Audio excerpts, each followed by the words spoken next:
This channel does not promote any violent, harmful, or illegal activities. All content provided by this channel is meant for an educational purpose only. Brought to you by V-Guard, co-powered by Sensodyne O Bhimal, বলো কথা কেশরী।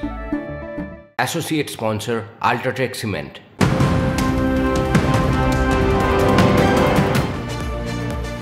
নমস্কার, good morning. TV nine বাংলার সকাল ৮টা মানেই সময় art reporter এক্সক্লুসিভের আপনার সঙ্গে রয়েছি আমি দীপ। শুরুতেই নজর রাখবো দিনের সব থেকে বড় খবরে। সন্দেশখালীতে ফের নারী নির্যাতনের অভিযোগ। সিভিক ভলেন্টিয়ারের স্ত্রীকে বাড়ি থেকে তুলে নিয়ে গিয়ে শ্লীলতাহানির অভিযোগ। কাঠগড়ায় শাসক দল। অভিযোগ বুধবার সন্ধ্যায় মহিলাকে তুলে নিয়ে যায় দুই দুষ্কৃতী। শারীরিক নির্যাতন করা হয় বলে অভিযোগ। ৩ দুষ্কৃতীর মুখ বাঁধা ছিল। নির্যাতিতার সঙ্গে দেখা করতে যান বিজেপির প্রার্থী রেখা পাত্র। সন্দেশখালী থানায় লিখিত অভিযোগ দায়ের, যথাযথ ব্যবস্থা নেওয়ার আশ্বাস দিয়েছে পুলিশ। ৩ জন এসে আমাকে জোর করে মুখে কাপড় গুঁজে টুজে দিয়ে আমাকে টেনে নিয়ে যায়। শিবুর যে ঘেরি আছে সেই ঘেরির বাঁধের ওখানে নিয়ে যায় এবং নিয়ে গিয়ে ওখানে ওরা বলে যে ফোন করে একে দিলীপ মল্লিক এবং পিকাইয়ের কাছে বললো ফোন করে দেখ একে কোথায় রাখবো। যখন হয়েছে কাপড়টা একটু মুখ থেকে আলগা হয়েছে তখন একটু চেঁচামেচি করাতে ওরা ছেড়ে দিয়ে পালিয়ে যায়।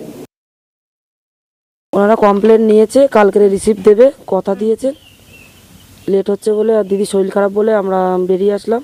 যাদের উঠিয়েছিলেন, যে 3 জন উঠিয়ে নিয়ে গেছিলেন মুখ হাত বেঁধে, সেই তারা যে ফোন করেছিলেন যে দুজনের কাছে, সেই দুজনের নাম বলতে পারবো। দিলীপ মল্লিক আর পিকাই ডাক নাম, ওনার নাম সৈকত দাস, এই দুজনের নাম।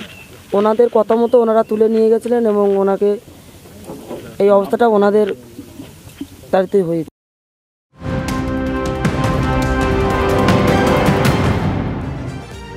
নজর রাখবো এই মুহূর্তের অত্যন্ত গুরুত্বপূর্ণ একটি খবরে। দিল্লি জয়পুরের পরে কানপুরের স্কুলে বোমা রাখার ইমেলে হুমকি। গত 72 ঘন্টায় 5টি বেসরকারি ও 2টি সরকারি স্কুলে হুমকি ইমেল। সব ইমেল উড়ো, প্রাথমিক তদন্তের পর জানিয়েছে পুলিশ। বসিরহাটের হাইকোর্টের দ্বারস্থ বিজেপির প্রার্থী রেখা পাত্র। রেখার বিরুদ্ধে মিথ্যে মামলার অভিযোগ। কতগুলি মামলা? প্রশ্ন রেখার আইনজীবীর। এই মামলায় আজ শুনানি। গ্রেপ্তারের বিরুদ্ধে এবার হাইকোর্টের দ্বারস্থ মাম্পি দাসও। মঙ্গলবারই মাম্পিকে 7 দিনের জেল হেফাজতে পাঠায় বসিরহাট আদালত। এবার আদালতের দ্বারস্থ রেখা পাত্র। তার বিরুদ্ধে কতগুলি মামলা রয়েছে জানতে হাইকোর্টের দ্বারস্থ রেখা পাত্র। রেখার বিরুদ্ধে মিথ্যা মামলার অভিযোগ। কতগুলি মামলা? প্রশ্ন রেখার আইনজীবীর। এই মামলায় আজ শুনানি। গ্রেপ্তারের বিরুদ্ধে হাইকোর্টের দ্বারস্থ মাম্পি দাসও। মঙ্গলবারই মাম্পিকে 7 দিনের জেল হেফাজতে পাঠায় বসিরহাট আদালত।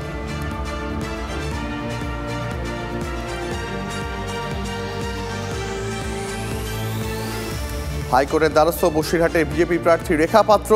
রেখার বিরুদ্ধে মিথ্যে মামলার অভিযোগ। কতগুলি মামলা? প্রশ্ন রেখার আইনজীবীর। এই মামলায় আজ শুনানি। গ্রেপ্তারের বিরুদ্ধে এবার হাইকোর্টের দ্বারস্থ মাম্পি দাসও। মঙ্গলবারই মাম্পিকে 7 দিনের জেল হেফাজতে পাঠায় বসিরহাট আদালত।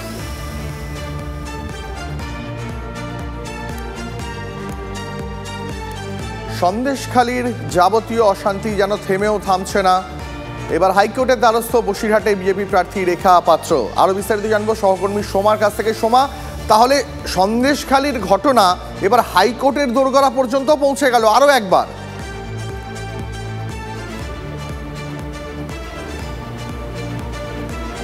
হ্যাঁ, দেখো সন্দেশখালীর ঘটনা একেবারেই হাইকোর্টের কাছে পৌঁছে গেল। যেটা আমরা জানতে পারছি, দেখো রেখা পাত্র সে কিন্তু হাইকোর্টের দ্বারস্থ হচ্ছে, কারণ তাকে মিথ্যে অভিযোগে ফাঁসানো হচ্ছে, এরকমই কিন্তু অভিযোগ রয়েছে তার।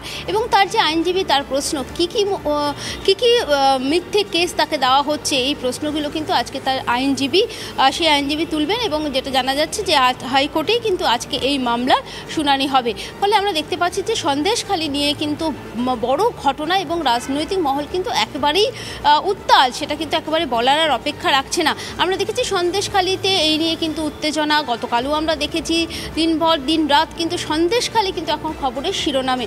তার মধ্যে কিন্তু এই ঘটনা একেবারেই চলে যাচ্ছে হাইকোর্টে, অর্থাৎ হাইকোর্টে কিন্তু আজকে রেখা পাত্র তার যে মামলা, অর্থাৎ সেই মামলার কিন্তু শুনানি হবে। পাশাপাশি বলে রাখি, দেখো মাম্পি দাস, তাকেও মিথ্যে অভিযোগে ফাঁসানো হয়েছে, এরকমও কিন্তু অভিযোগ রয়েছে। এবং বসিরহাটের আদালত মহকুমা আপাতত পরিস্থিতির উপর নজর রাখো। অনেক ধন্যবাদ তোমাকে। Brought to you by V-Guard, co-powered by Sensodyne O Bhimal, বলো কথা কেশরী। Associate sponsor Ultratech Cement।